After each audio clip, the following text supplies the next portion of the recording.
Napenda kutumia nafasi hii kueleza changamoto kubwa inayotukabili kama kikundi cha watu wenye ualbino katika halmashauri ya mji wa Babati. Tuna nia ya kuanzisha na kuendeleza miradi ya pamoja kwa ajili ya kuongezea kipato na kujikwamua kiuchumi, lakini tunakabiliwa na changamoto ya kukosa mtaji pamoja na kukosa sifa za kukopesheka katika baadhi ya mifumo ya mikopo ya halmashauri. Kutokana na hali hiyo, vijana na watu wenye ulemavu wenye ualbino wanashindwa kuanzisha biashara na miradi ya maendeleo inayoweza kuwasaidia kujitegemea. Tunaamini kuwa tukipata uwezeshaji wa mitaji na mafunzo ya ujasiriamali, tuna uwezo mkubwa wa kufanya shughuli mbalimbali za kiuchumi na kuchangia maendeleo ya jamii yetu. Kwa hiyo tunaomba serikali, halmashauri, taasisi za kifedha na wadau mbalimbali kuangalia kwa jicho la huruma na usawa wa kuweka mazingira rafiki ya kupata mikopo, mafunzo na fursa za kiuchumi bila ubaguzi.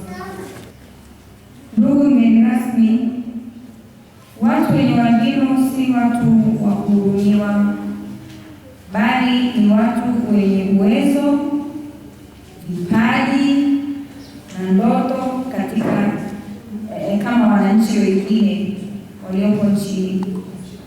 Tunahitaji kuaminiwa, kuthaminiwa, kupewa nafasi na kushiriki kikamilifu katika maendeleo ya taifa.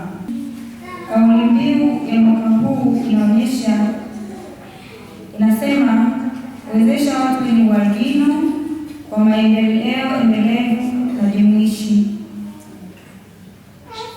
Na maana kubwa sana kwetu, kauli hii inasisitiza kuwa maendeleo ya kweli hayawezi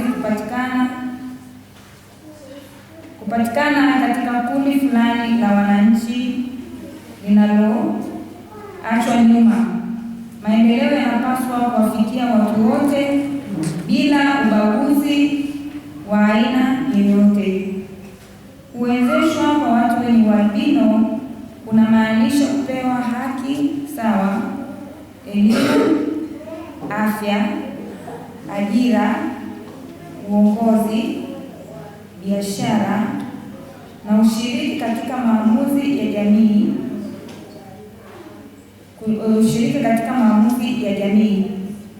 Watu wenye ualbino ni wanajamii kama wengine na wanastahili kupata haki sawa za elimu, afya, ajira, usalama na ushiriki katika maendeleo ya jamii. Hapa katika maendeleo ya jamii nimeshaambiwa mkopo 10%. 2% ni kwa walemavu ambao hawahitaji kuwa na kikundi wenyewe ni mmoja, lakini lazima uwe na kitu ambacho ukianzisha ili kuendeleza. Alafu kuna 4% ni vijana na 4% ni wanawake. Kwa hiyo mna fursa nzuri. Pia napongeza sana mashirika CRDB, NMB kuwawezesha. Kwa dada Suzi ni msemaji mzuri sana. Kaweka vitu vyake vizuri, basi tukitoka hapa tumunge mkono. Katika kuwalinda kuna dawati la jinsia. Hata jinsia ni kazi yao kuwalinda. Wako 24 katika kata 8, lakini sio huduma kwenda. Bado jamii haijaelewa kabisa. Ili somo tuliopewa leo hii na dada Susan, ili somo tunataka tulichukue sasa tulipeleke chini. Kumbe nao wanafahamu, nao ni wanajamii, nao ni wenzetu, na wakiwezeshwa wanafika mbali.